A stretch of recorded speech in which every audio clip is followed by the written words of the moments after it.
We have a homelessness crisis and an opioid crisis. But to be more accurate, we have a male homeless and opioid crisis, 3 times more likely to be homeless or addicted, and 12 times more likely to be incarcerated. And I think that all of these things, if we don't solve ourselves and we don't solve the money problems, then these are just byproducts of that. Like they're natural things that are going to happen because men crave a semblance of control.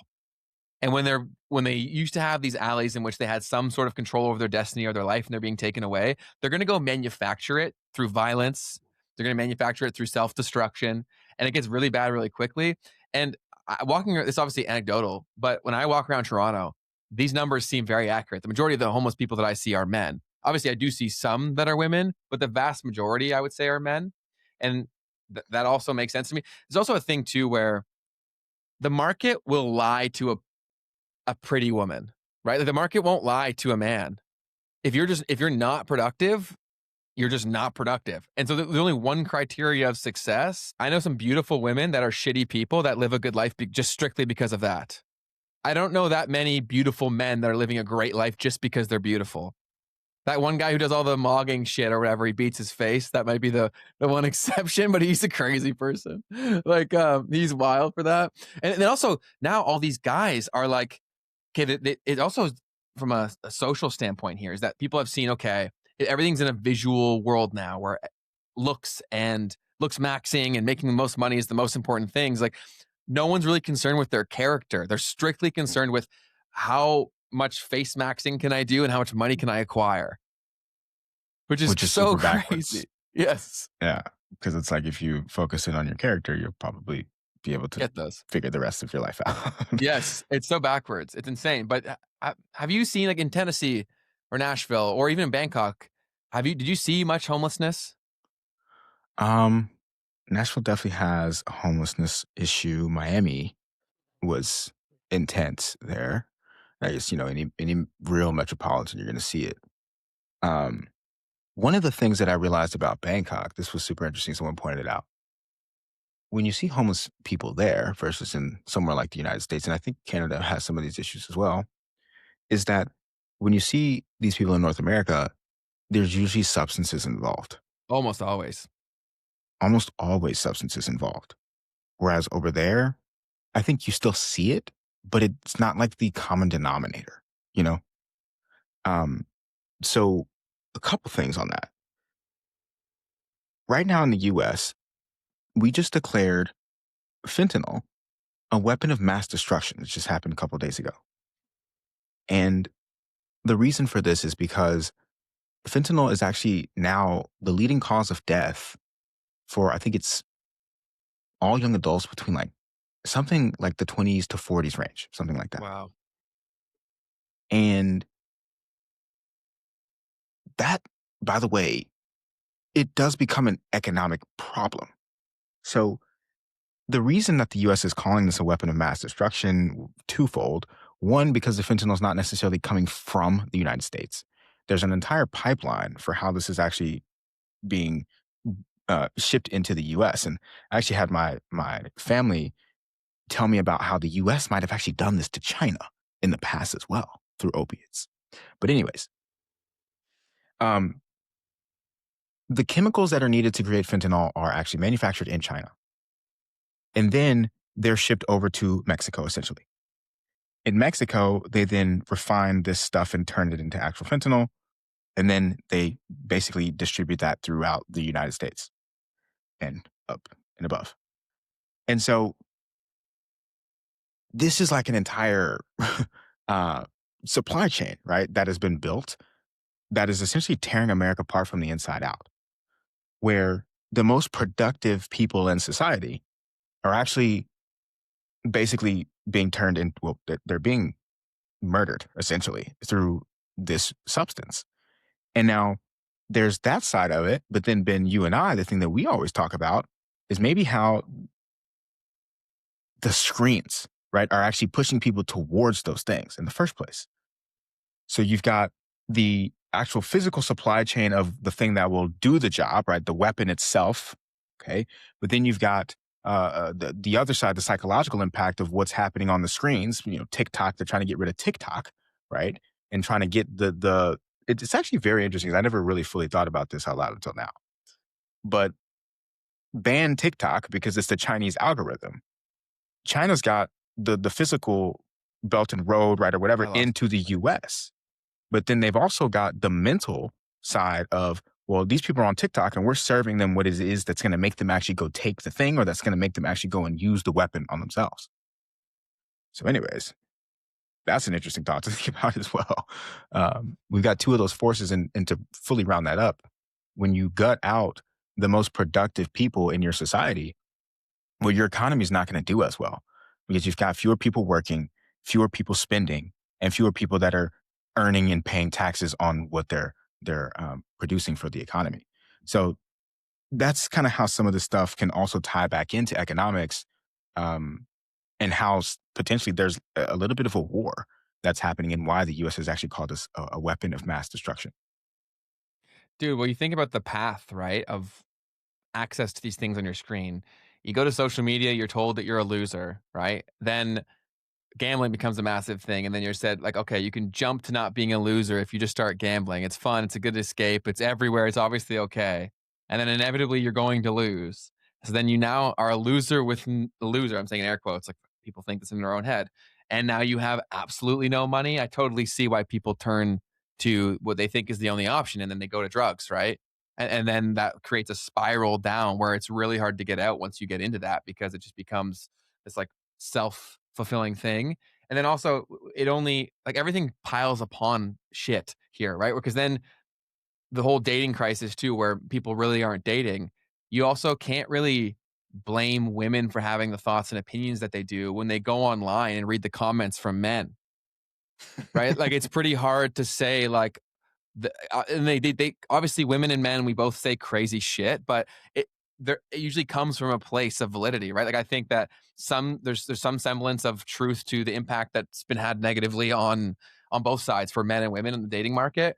But when you go and read these comments, they're so violent and angry. It's like, dude, this is not helping. We actually had a usually the emails that we get from actually it's just Oh young people in yeah. general. We got an email for one of our customer support where they literally this guy literally gave us a death threat over his screw up. Like he was just dumb And this is and one he of didn't your apps. yeah, this is one of my apps. And so he didn't know how to work it. And because I also will say this that we should talk about this, it kind of connects where a lot of young men are mad that they can't get a job. Part of it's the market. The other part is they're unemployable. Mm, They literally are unemployable. mm. And whether that was designed, I don't know, but they can't communicate. They have zero emotional regulation, which is why we talk about meditation and breath work. And they literally like they can't solve a problem without specific step instructions. And then even when provided those instructions, there will be something that inevitably gets in the way and distracts them. And I'm well aware that the tools that they were handed from a very young age have like crippled them on all these things I'm talking about. I'm not even saying it's their fault. I'm just saying it's real. I've employed multiple people that are under the age of 24. There's a radical difference from Keith. I think you were probably like one of the last few years that had a chance, dude, because like everything underneath you is like they can't communicate. There's a lot of that. There's also a lot of the lack of self-belief. There's a lot of things that, like, when you have also a direct pipeline of mentorship, which is also something that none of these younger people are gonna It's gone. have, Yeah. you lose. And so that's definitely another big part of it here, is that lack of apprenticeship, because that can provide, yes, the moral thing we've talked about over and over, but then also, like, the confidence thing. Because what happens when you don't see someone that's doing something. First off, when you are around people who are successful or whatever, the thing that pretty much everyone is going to realize over time is that that person is not necessarily any more competent or intelligent Not at than the all. average person. But what you learn is that that person is confident and they'll just do, They have self right? belief and they take action. Exactly. And I think the younger kids, they're not getting that from older people. They're not Because seeing that. they've also yes, I think the mentorship thing is such a massive thing. Another big reason why we started this show, but they also like they've also been told every young person there's been content to feed them having an excuse, right? Like there's Mm, always a thing for to avoid accountability. If you go look at some of the biggest audiences that have been created in social media, it's people that allow them to justify their faults, right? In men and women, right? Like for women, it'll be like, oh, you should do this or you should be paying for this. Men, it's the equivalent, but on the opposite side, like it's so broken here. And this connects to the comment here, where XRP Timster says it's like you can't be nice to women anymore because they take advantage. So that's the whole. This is the problem, right? Where you can't be nice to bad women, right? But there's still a lot of amazing women out there, but people will have like one bad anecdotal experience from someone who's just a piece of shit, and they put the stakes so much higher, right? It's like there's amazing men and women out there. We just believe that there isn't. So we act as if they were already going to say no before they did, which makes them say no. Do you know what I'm saying? Right? Like if you walk in angry as fuck, expecting to be rejected, the chances of you getting rejected are really high. Right. And a lot of the guys will go into these situations and they're like, I'm not like that. It's like, buddy, if I could be a fly on the wall in the conversation, it's pretty evident to tell that you're very angry. mm, Right. So then how do you expect a good outcome to come from that if you're clearly carrying this like hate and all this stuff with you? So I think you really got to change where you go in terms of who you're around from a men perspective. Like, who do you look up to? We talked about this before too. Like, who are the idols for these kids today? They're not the best. no, no, it's really bad. It's really bad among their own peers, and it's even not too great when you look at some of the older people that are being pushed through these algorithms or that are be succeeding in these algorithm games. Um, we can always drop names, but really, uh, it's just a matter of like we've talked about this again. This hyper focus on the money itself, or being success equaling money, and like the whole family man thing. There's this really cool guy that I follow. His name is Trey Cockrum. And he's super cool because his whole brand is around the fact that he's married and has a family and is a successful entrepreneur in that. And he's Christian as well, which I guess glues all those things together. But he'll probably like his personal brand will probably never be unless, right, we tip the scales enough to where that actually is cool. But until then, his Mhm. personal brand will probably never go like all the way to the moon the way that all these guys were out here just ragging on women and how men are poor and that's the worst thing that they could be. um, those people are going to continue to be more and more and super hyper famous and successful in that regard. But like Trey Cockrum, when you watch his content, you see how grounded and happy he is with himself. And he's not bragging about his life. That's the cool thing is he's really like he's showing his life. And a lot of people are going to think that he's bragging about it. But it's because Insecure people think that. for sure. And it's like if he were bragging, all I gotta say is, man, is he bragging about the right stuff. That's but amazing. but it's so rare to see something like that. So follow Trey Cockrum if you're a young person. So the memes parts of this show, you see a lot of the things that we're seeing in practice, we're seeing them as a byproduct of how social media functions. And with them being for profit machines that are trying to maximize time spent on the platform, when that is the benchmark, these kinds of things are inevitable. And it happens all across the board where people will default to fear because the fear of loss is stronger than the potential to acquire, Mm. especially when the general populace is in a state of panic or hysteria. That gets turned up even more. So even the things that you go to or the things that you think are like the beacons of truth, even if they're not doing this as much, inevitably they will be pushed towards more negativity just through doing that, which is also why I think one of the most, literally the most important things of our time is to create and use decentralized social media. So like we have a guy coming on Thursday who runs one of the biggest platforms. We hope to make another competitor in the chat at some point in the future. And the problem is, guys, is like if you're serious about the things that we're talking about, when there are better options, you have to actually go.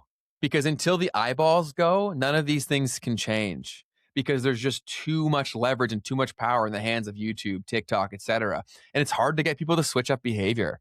It's really, really hard. So someone's got to come in and do this right. Willie just left a couple of comments that I definitely want to highlight real Go for it. quick. Willie said, I've been doing the breath work exercise since you last mentioned in the live, Ben. Let's go. And followed up and said, would recommend to anyone to start trying if you haven't already done so. I've gotten into the habit in breathing like that in prayer. Super cool. Super cool. Love that. Taking action on some of the things that we talk about on here is super cool to see anyone doing. So that's awesome. Totally. If you're enjoying this, then you would definitely love the full conversation. You can check that out at the link in the description down below. But for now, let's get back to the clip. Then the next one we have here, Mary Shika Valentina. I think you nailed that. Nice job, dude. We'll see. We'll see. Idols nowadays are Mr. Beast, Kim Kwich. Who's Kim I Kwich? think they meant to say Kim K and then a space, which sets a Oh, standard of wealth. Kim K, which sets a standard of wealth, and that's a super interesting thought too, Ben, because there's two sides of this. There's the young people looking up to all the people with the money and the Lamborghinis and the Bugattis and all that, but then there's also the people that are looking up to the people who are completely seeking attention, and not even just seeking attention, but that's their business, right? There's the attention game. Same thing with all the streamers, right? Let's put him in that kind of category of like the gaming streamer slash like streamers that just go out and do extreme stuff for attention. Mhm. Um, those are both pretty bad. Um, I don't mind Mr. Beast, but it's the go out and do extreme stuff to get attention. And then like a lot of these kids, not a lot of these kids, but some of these kids end up in like jail in foreign countries and like no one to help them get out of that situation because they were doing things that might have been illegal, but they didn't consider were illegal because on the jurisdiction of the internet, right? Like there's no law. I the other scary part about this is those are actually two great examples. Say Mr. Beast, Kim K, right? Mr. Beast was a dude like me or you. He's not exactly good looking. He's not like uber intelligent. Of course, he's created his intelligence, but he wasn't some like chess master at 5 years old, right? And so he's become one of the most famous people on the planet through just attention by any means necessary. So the more nefarious thing is that every kid kind of sees themselves in Mr. Beast. Like, I could technically do that, which only further adds to the validity of like, oh, I want that. And then Kim K too. Like Kim K was always a pretty girl, but she's augmented herself so much that people are like, oh, well, if I can be like decently attractive, but if I do all this crap, then I'm now like super famous and rich. Both of those are very dangerous precedents from the women's side and the men's side. This is akin, this is a Yeah. good one. I swear to God, old school bulletin boards are the way. They are focused on a specific topic. And because of it's a smaller community, you don't have the bad behaviors. Totally true. Because that's also why I love going to certain areas of YouTube because I know the comment section will actually be decent because I know that the trolls and the dickheads won't watch it. I'm You know I'm what I just mean? laughing at someone's their username, which is crazy. But so Akin, can you point out some of those? Because you brought that up last time too, like real forums and stuff. Can you give us some examples of like the types of forums or bulletin boards that you use? And then, so authenticity wins. Is that what you're getting at? I I mean, I have something to say to that. I yeah, think go you ahead. have to discover what authenticity is before you can expect to be authentic, right? And so if you're constantly being recorded or filmed, you can't really discover authenticity that way because you're gonna be shaped and bent by the audience, which is another thing why journaling, why meditation and breath work are so important because those are the only times where you can sit with yourself enough to decide what that is. Because even like any time that you're gonna be filming yourself, you're not being who you are. You're being who gave you the outcome of why you turned on the camera in the first place. Right? So like Mr. Beast, who he is today, that's not who Mr. Beast was. That's who he felt he had to be to get the outcome he wanted. And so when that's happening across the board and the only benchmark is dollars, all this stuff makes a lot of sense. Yeah. Yep. Yep. Yep. And to be fair to Mr. Beast, like, you know, it just I think it happens to be that that's his model um for what it is that he was trying to do, which was to play the game of how to get people's attention. And he beat that game. Totally. But for the people that are looking up to him, right? The incentive around that, it doesn't look the same. It doesn't feel the same. It's just, I want to be rich or Yeah, whatever. totally. So I do think that's worth pointing out because it doesn't have to be that you doing that is wrong or that's not what it should be or that's not authentic. It's just a No, matter of where are you coming from as you're actually trying to accomplish totally. that thing. 100%. I'm not shitting on Jimmy or Mr. Beast whatsoever. He's obviously wildly talented and has achieved so much.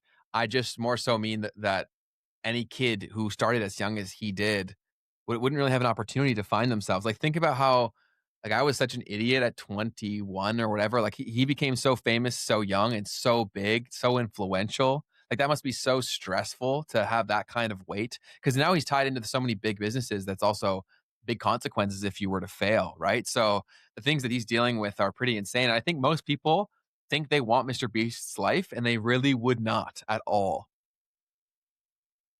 But they see the Yeah. dollars, they see the views, and they're like, "Oh, this is something that I want." It's like, "No, man, the dollars and views come with everything attached to it." Yeah, for sure. I mean, that's a whole life, when you have that kind of attention on you. Um, Should we go to the next thing from Prof G? let's do that. So, why is all this happening? So, economic viability is one of the main things. So, 75% of women say that the main thing that they look for in a man is financial stability. And with a job market that's incredibly difficult, and also, like we said before, a lot of these young men, they honestly can't be employed. Like, you can't really just throw them into and like I've employed a few young people at the same time, and they just have no sort of bearings or context for like what's socially appropriate. Right? Like, they just don't, man. Like, the case in point with the email that we received of a kid giving us death threats, like, that's not the first time that's happened because one of the apps that we sell to is a lot of the times it's used by younger people. And so we get kinda emails like that on the regular. It's not exclusive to men. We've had some women do the same thing. And but then when like, even in a workplace, you know how when you were a little older, you had some semblance of respect if you were in a workplace, like, you wouldn't freak out publicly in front of people? I've Mhm. had people that I'm employing, and they'll literally start having, like, a full-on fight, like, telling people to F off basically in our Slack. Do you know what I'm saying? And then I have to message them aside personally, and I'm like, "You guys wonder why life is hard for you. You make life hard for yourself by like how can I run a company when there's like 10 other people watching this shit and they're having full on fights, like making personal jabs at each other. And then this is not a little kid either. The guy was 24 years old. Like, Dude, I can totally empathize too, because it's like I was a later emotional like, it took me a while to get my emotional maturity too, um, but you're right though, like, the world that we're living in is making that the case. When you don't have these real life in office interactions, you don't tie your thinking and your emotional reactions to, first off, your survival the same way that you should, your economic viability the way that you should. Where if you were in an office and you had a boss who was looking at you, and you wouldn't be doing all that. You know what I mean? you'd think a little more. You'd be you'd be a little bit more careful about all that. So yeah, no, sorry, I just wanted to point that out because I No. can't empathize with, like, it took me longer. Like, I literally needed to go through an office incident. Yeah. See. And if you don't have that, then you don't have it. Yeah, and that's why I was blessed to be around people in so many different types and things and learn all this stuff. But most kids have done the majority of their communicating online. And that also throws in the anonymous factor. Most of these kids are using burner accounts of like Night Slasher 32 or whatever, you know what I mean? Like they can hide behind these aliases. So they just say the craziest shit. And so now the other social contagion that was created was okay, the world got split, but everyone was still fighting for attention. So the creators are fighting for like the primary attention. But now all the other people who don't have the balls to post content or anything worth saying, they then become comment warriors where they will go actively to say the most crazy or most valuable shit. Like there's a spectrum to this to get their admiration from peers they don't know in the comment section. Have you ever seen how big of a deal it is for these people to get an upvoted comment? They literally lose their mind, Keith. I'm watching this because I've been posting content for 10 years. And so I'm like, who gives a shit? Like, unless you're pushing the traffic towards something, I don't care. Mm, But it's like, mhm, it makes their life, bro. They'll literally come mhm. back and reply being like, update, thank you so much for all of this. And so then True. what does that teach them? I need to go harder. I need to go say more crazy shit. It's Yeah. insane. Yeah, that's a really interesting example there. Um, dude, yeah, that's a real thing. Just the comments alone. Um, gosh, it kind of brings me back to, like, I mean, obviously Reddit was a place where that, like, was such a big deal too. And then once YouTube started leaving, because YouTube didn't actually always have that feature where you could upvote a comment. Yes, that's And so recent. once they turned that on, it basically brought that Reddit kind of feature to YouTube. and Instagram and all that stuff. It's and it's Instagram. crazy. Yes. Um, so night slasher, I meant like knight as in like a knight in shining armor, but yeah, horrible sounding thing. Uh, makes the viewer feel accepted and acknowledged. Yes, it does that, but that's also why is that needed is because people don't get that in their day-to-day lives. Why do they care so much? It's because they don't feel seen in any other place. They feel genuinely invisible because everyone, even when they're around people, they're on their phone 24/7, so they never feel seen. So like, okay, whatever, I guess I'll retreat into this and I'll try to soothe my anxiety by getting some admiration from this. Yeah, that's super real. Um, This is a good question. Do you have something to add? no, no, no. What is being emotional stable in your sight? For me, the definitions, and I've thought about this a lot. For me, the definition is when you finally realize that you stop saying you made me feel anyway, right? Mm, Because every time that you're saying you felt like something, you made yourself feel like that by your relationship to what they did. And so if you say to anyone like, "Oh, you made me feel like this," you're a victim. Right? Whereas I say like, "Oh, I decided to feel like this," because then when you say like, "Oh, I did this," then you get to decide, do you wanna continue to expose yourself to that thing, person, or place? Right? But as long as you're going like this, personally, I don't think you're emotionally stable, and I think the vast majority of the world is incredibly emotional unstable or unstable. mhm, mhm. That's a super powerful way of looking at it. I actually read something very similar to that in a book when I was a little bit younger, and it was a book about management. I think it's called The Best Team Wins. And one of the most important things that it talks about in that book is, and this was just from a management perspective and communication perspective, is if you want to communicate to someone something that you kind of wanted to like fix or get changed, you definitely don't want to be like, you made me feel this. Hmm. Or you literally have to even just change the language around to, I felt this way because of this thing that occurred or Yes. whatever, you know? But it's even more important that you have that in your head at all times because it's not just about what you say to people, it's also about the things that you do. And when you are thinking from this place of someone did something that you didn't like, it's like, well, you didn't like it. So what did you not like? And you want to turn Precisely. that in and think about that. My response to something to think about when it comes to being emotionally stable is when you feel an emotion, are you able to feel that emotion without externally reacting to it? Right. I'm not saying to suppress your emotions. I'm saying to feel them and to let them run through you and then come to some sort of conclusion around why question yourself, why do you feel the way that you feel? And what I'll do, and this could be a fault to an extent, is I wait. I'll literally wait. I'll let something happen and just, I might go quiet for a second. And I might just be like, I feel a certain way. Why do I feel that way? And then I'll respond, right, to whatever it is that's happening. Now, you might not always have the ability to do that. It might be something a little bit more intense than that. But anyways, I think being able to have things occur in your life without having to immediately react to them, physically, emotionally, verbally, and then from there, I think you've got some emotional regulation that you can take advantage of. That's really well said. And you usually do have more time than we think. Because we live in this age of instant access, we feel like everyone is owed an instant reply. Whereas you can just take the time that you need to think on it. And so I don't think to double down on this is like, how do you get there? I think it's also not putting the stakes so high. So understand that every human is going to feel something. So it's not a problem if someone like does something and then you feel a certain way. But if you don't investigate why you have the feeling in the first place and approach it from a place of like, what role did I play in this? Then you're a bystander in your own life. Like you have no control over who you are or where you go. And that's why it's so easy to move the masses because most people are incredibly reactionary and they're constantly reacting. They're in a constant state of fight or flight, which is horrible for our health. It also makes us very easy to manipulate and make us hate each other. Right? Like so much of this is just because we have very little empathy, which is another point that's written on the sheet here, where empathy is at a near all-time low because our experiences have been perfected, right? Like whatever you've decided is the story of your life. You now have unlimited, and it's only going to get worse with AI content, but unlimited and nearly customized content to reinforce that to you, right? Like, let's say you believe that all women are evil or whatever. How many videos are there out there that can convince you that that is a statistical fact?